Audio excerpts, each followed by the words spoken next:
Welcome, everyone, to the C-Suite Marketing Perspectives podcast. I'm Steve McDonald, your host. And today we're going to talk about a really important subject in terms of how do you have content do the heavy lifting for you? There's so much that we can do and learn from our content to impact the overall success of the company in the marketing initiatives and sales. And to do that, we're going to have a conversation here with Karla Rivershaw. And Karla, you're at a climate tech company called Patch, and you're running marketing for the entire European region. But give us maybe a little bit more of a sense about your overall background and what you're doing at Patch, and then we'll jump into things.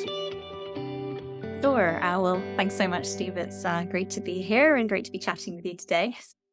So yes, I guess probably at a really high level, I am very much a marketing generalist. I have worked in marketing for the last almost 15 years now in a combination of startup and corporate environments, probably about 50-50 split now. And yeah, one thing that I observed about myself pretty early on is that I don't like to sit still, and I really like to always be working towards something. So certainly when I was in the corporate world, I found myself constantly moving from one role to another.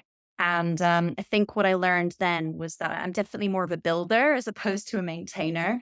And certainly in the corporate world, you can find yourself quite quickly in a role where you are just sort of in maintenance mode, which definitely isn't for me. And so what that actually meant by moving from role to role is that I got a lot of experience in different areas of marketing, from content marketing to product marketing, brand, field marketing, marketing operations, all of that good stuff. And actually what that did for me was it really nicely positioned me as somebody who was really perfect for startups, which is where I now sit and have been for the last 5 or 6 years. Yeah, really, really, really enjoying that world because it is a lot more dynamic. There is always new things to work towards. You're constantly building. You never get to that point of maintenance, and you really do need every single one of those skills that I acquired along the way. So at the moment, I'm working, as you mentioned, for a company called Patch, which is a climate tech company. We provide software and services to help voluntary carbon market participants buy, sell, and manage credits. And that probably means not a lot to many people on this webinar. So basically, the carbon markets are a trading system in which carbon credits are sold and bought to help companies that are looking to reduce and or remove carbon emissions as part of their climate action strategy. And so really just working with companies to do the right thing to help tackle climate change. So yeah, that's a little bit about me. Well, fantastic. What I want to do is I want to start out with what I think is one of the most important things that we're going to talk about, and that is how do we get a better understanding of our buyer through the content that we create and distribute? For sure. I mean, I feel like as data-driven marketers, we do need to be tracking absolutely everything that our buyers are doing. And content is a really, really effective way of doing that. Honestly, I can't think of many other ways that we can do it. And so, you're thinking about things like which web pages they visited on your site, or what content they've downloaded, or which webinars have they been tuning into, or podcasts, or whatever it might be. Now, as marketers, we really need to be on top of all of that stuff and have all the tracking mechanisms in place so we can see that. And as we do that, it really helps to provide us with those signals to understand what they're interested in. And also, hopefully, it gives us an indication of where they are on their buyer journey. So, if we take Patch as an example of that, we have different buyers at different stages of the journey. And when it comes to purchases of carbon credits, some people will be super, super early stage. They are barely at the point of implementing a climate action strategy. They're probably just starting to build it out, and they're trying to figure out how to do it, or which climate commitment they should set. So should it be like a net zero science-based targets commitment, or carbon neutral, or do they want to be carbon negative? And they're just trying to kind of balance which of those makes the most sense for their company. Or they could be a little bit more advanced and actually they know what their commitment is and they're trying to figure out how to work carbon credits into that strategy. And maybe they just need a little bit of help around what their budget should be in order to be able to achieve the commitments that they've set out to do. So observing their behaviors around the content they interact with can really help us to figure out where they are in that journey. How educated are they in this space? And in doing so, we can build out a much fuller profile, which can help us to guide them along their journey, but also can better signal to sales when is the right time for them to start speaking to this prospect as well. I mean, it makes me think of the phrase that actions speak louder than words, right? Because what they do and where they choose to spend their time interacting with you and where they explore more, right, is huge indicators of what their interests are. And then, yeah, like you said, where they are in the buyer's journey and everything. So what I what that means also then is how you can know how to serve relevant content at just the right times, Sure. right? Talk about that. You've got a point of view on that as well. Yeah, for sure. I mean, there's no exact science, and I think what we have to embrace as marketers is that it's all about experimentation. And we probably won't get it right every time, or certainly won't get it right first time. So, and the other really important point I would say about this is that no journey is linear. So just because one person does this, and then they're ready to speak to sales doesn't mean the next person is going to want to do that. So you do need to sort of enable them to be able to take the journey that makes most sense to them. But there are certain things that we can do as marketers to help them along the way. So obviously, gathering those data points can give us clues as to where they're at and what they're interested in. And so that can help us to tailor that journey that they go on. So, for instance, if I saw that somebody had been reading the guide that we've created around what climate commitment should I be setting as a business, as I mentioned earlier, that probably suggests they're fairly early in their stages of setting out their climate strategy. So, probably what I would do is serve them up another piece of content, which is sort of a similar level. It might just be nudging them ever so slightly along the journey, but it's not going to be so wildly different from what they've been engaging with so far because probably they still need to be educated a lot more. But by sending them something which is listening to what they're already doing and giving them something that we think will be valuable to them and relevant, it shows that we're understanding where they're at. And hopefully, in doing so, they will feel that Patch understands them and is sort of a trusted partner that they can work with. So yeah, I think it's really just about listening to what they're doing and then trying to figure out what those next steps are. And it probably will be a little bit of experimentation to figure out what the right formula is. Not sure I still know what that is. And I'm constantly playing around with it and optimizing. And yeah, because people are quite random in the way that they operate, you're never going to get it 100% all the time. And you mentioned a couple of things in there that were really interesting, developing that trust, right? And really what you were talking about is educating them on, you're just starting this journey, right? Like, what are the right decisions? What are the right things I need to consider, right? That to me is thought leadership, right? That's not talking about your platform, feature benefits. That's talking about this world of climate change, how we can be a part of it. How do I think through that process? And how are you a leader in guiding them through that Right. process?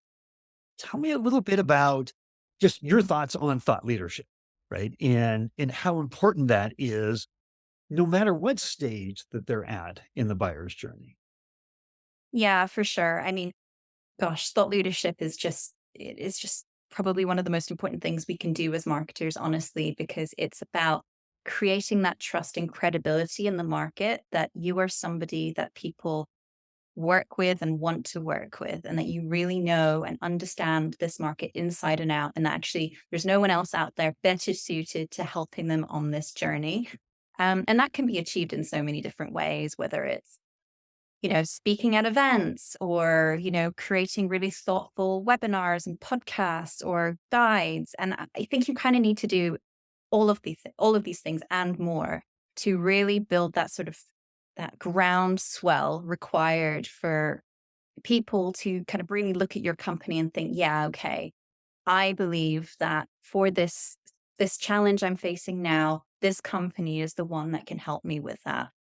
So I think in order to get there, ideally you need some internal thought leaders that you can lean on quite heavily for the purposes of this stuff. So normally the CEO of a company will be a good source of thought leadership, and then you may have other key personas within the business that are extremely knowledgeable in this space and can talk very cohesively and succinctly around specific topics. And, they're the kind of people you can send out to events to talk. And they're the kind of people where you'll interview them for blogs, or they'll contribute to reports and guides and all of those kinds of things. And it's really, really important that you work with them to make sure that their voice is out there, and also helping them to sort of build their external profiles as well. So thinking about what their presence is like on LinkedIn, and making sure that they're, regularly posting thoughtful things on there. So they're sort of building a network of people that are kind of listening to what they have to say.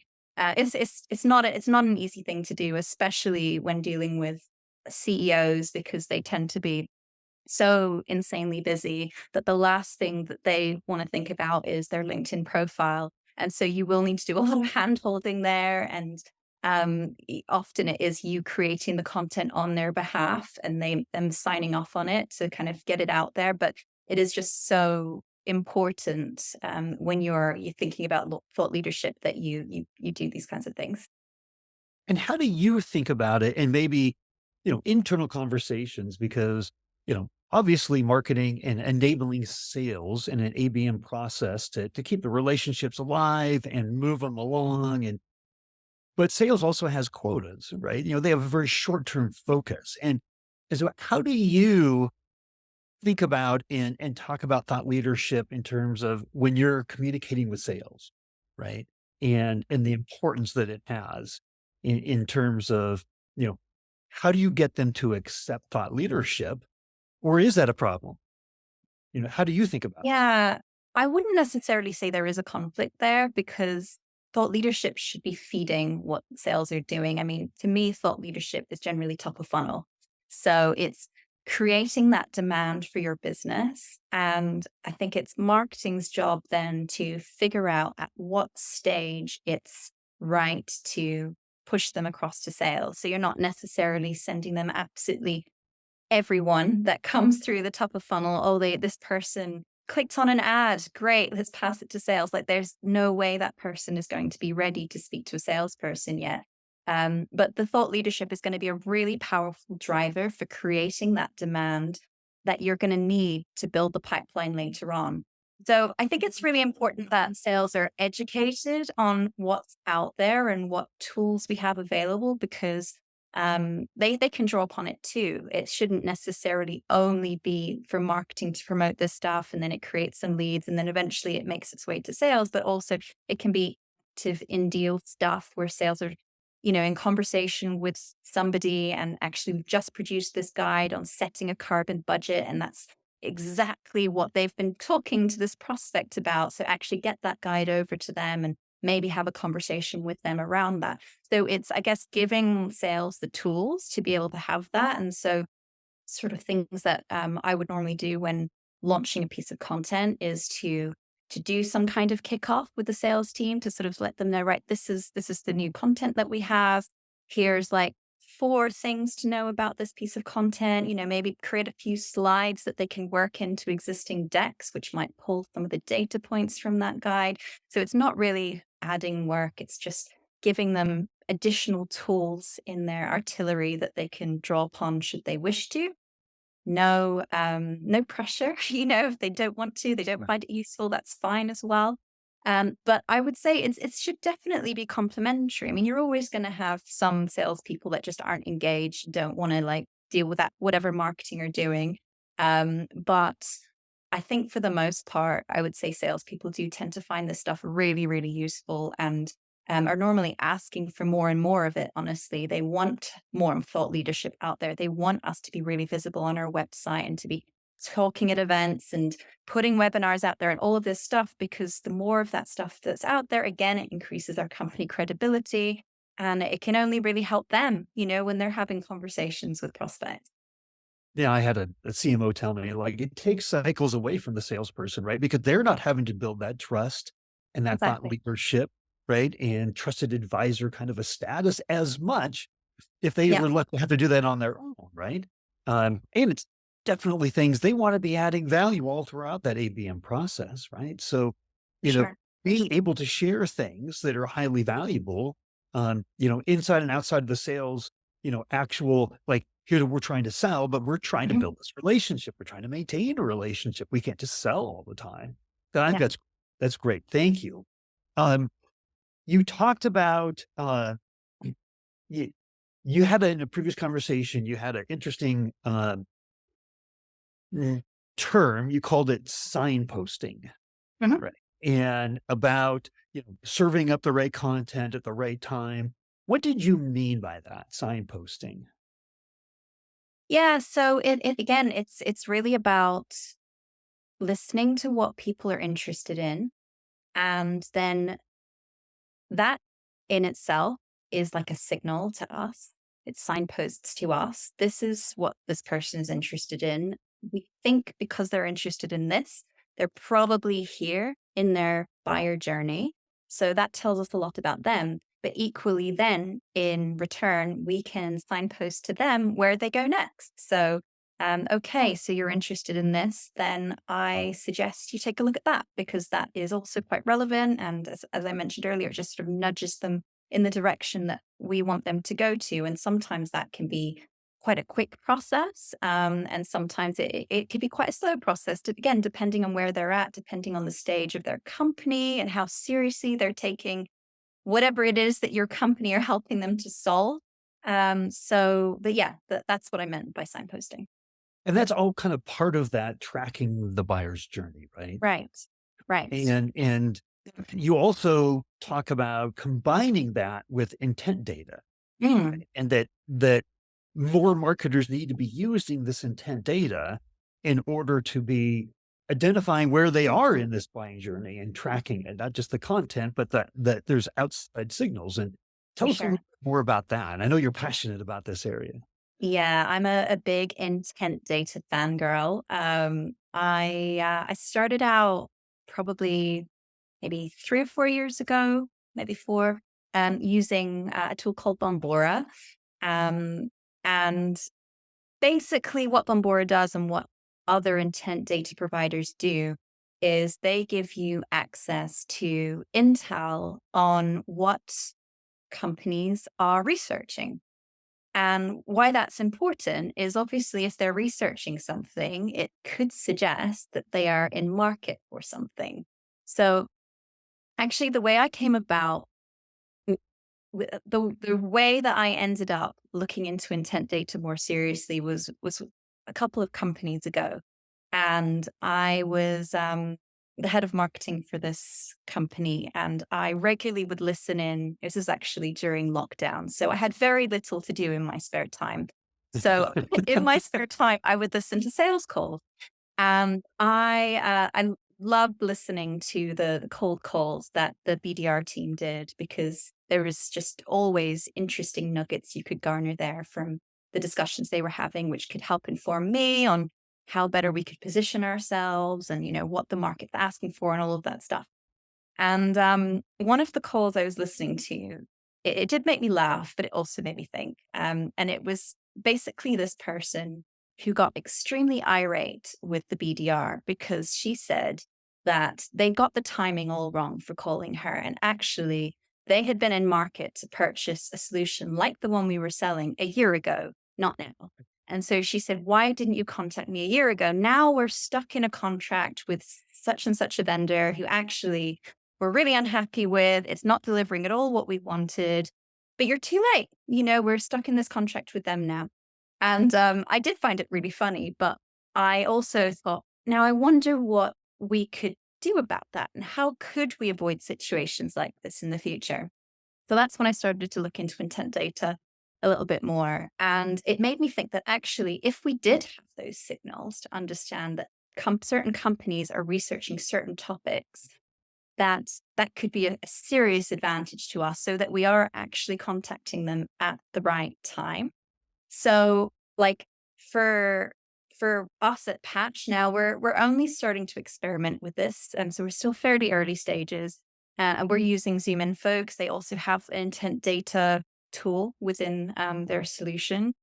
And so, what it can help us do is sort of figure out, for instance, like high intent keywords for us might be carbon credits or carbon removals or carbon offsets. These are all things where people are right now potentially looking to purchase those things, and those are things that we can help them with.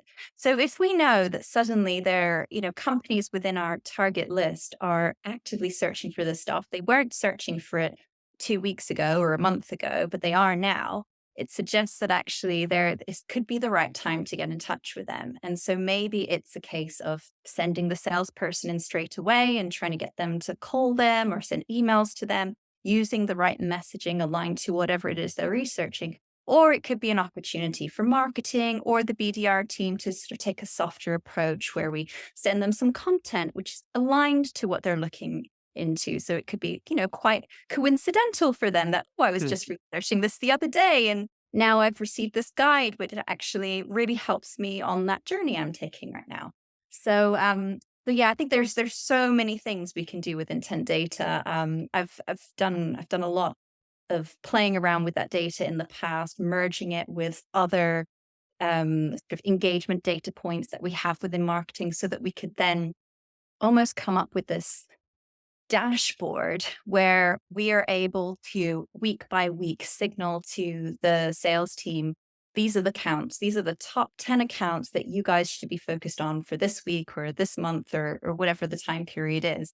And it's drawing on all of these different signals to make sure that we're, really, really focusing in on the people that are kind of the most ready to hear from us right now.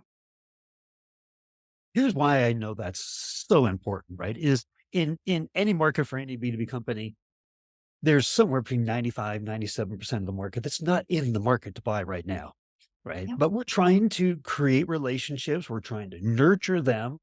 But without this intent data, they just become they're they're part of that continual program, and we're treating them all the same, right? Yeah. Where this says, no, it's time for us to kind of ramp up our efforts a little bit.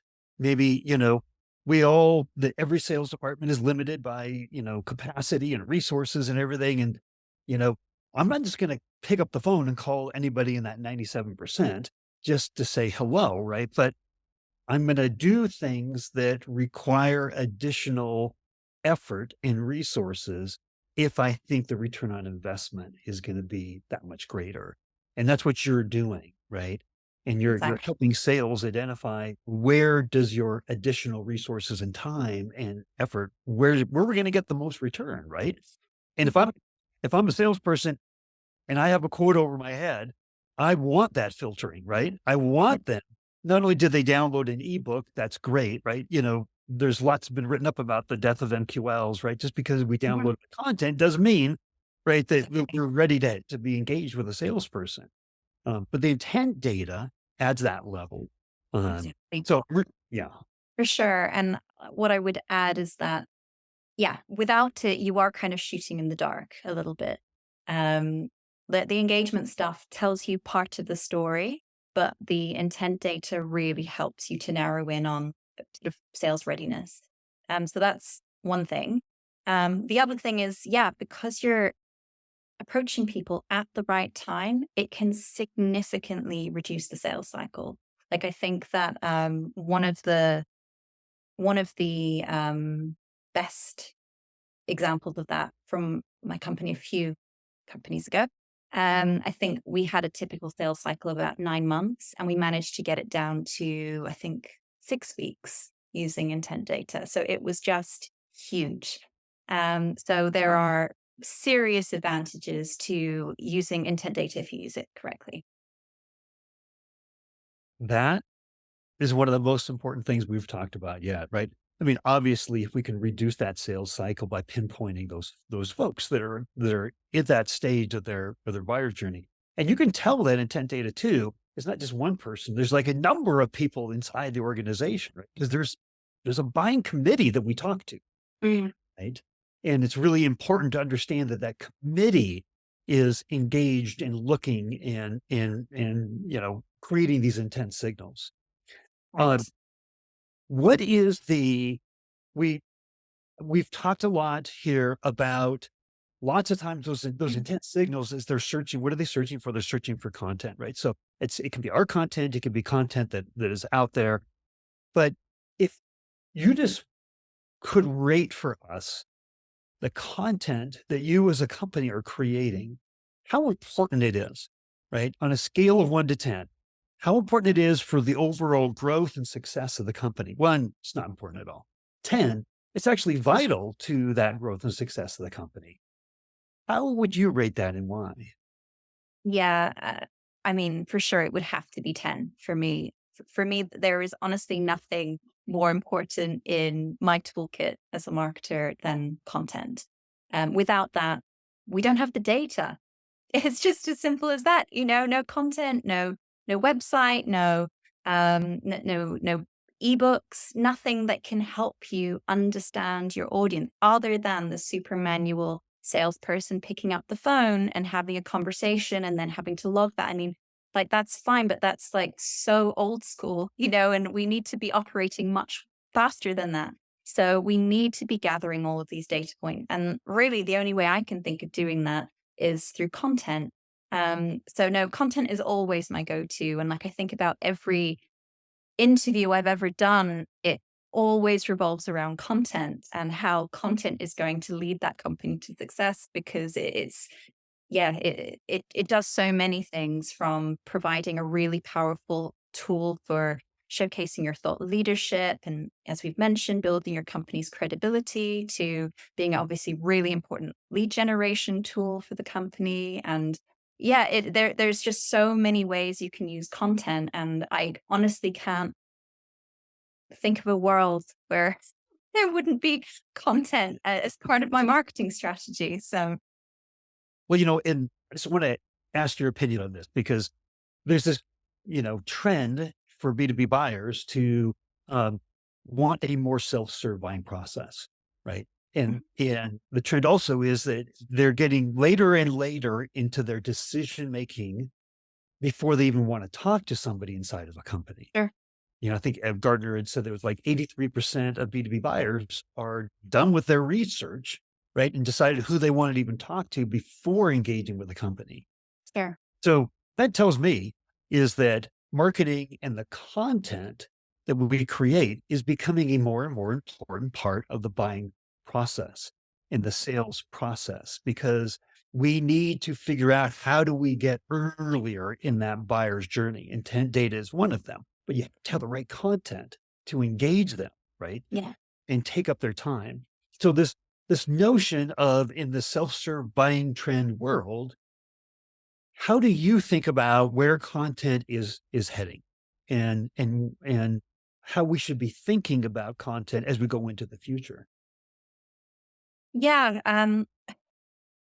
I guess one of the challenges we have as marketers is that, yes, we know, we all, I think hopefully we all know content is really important.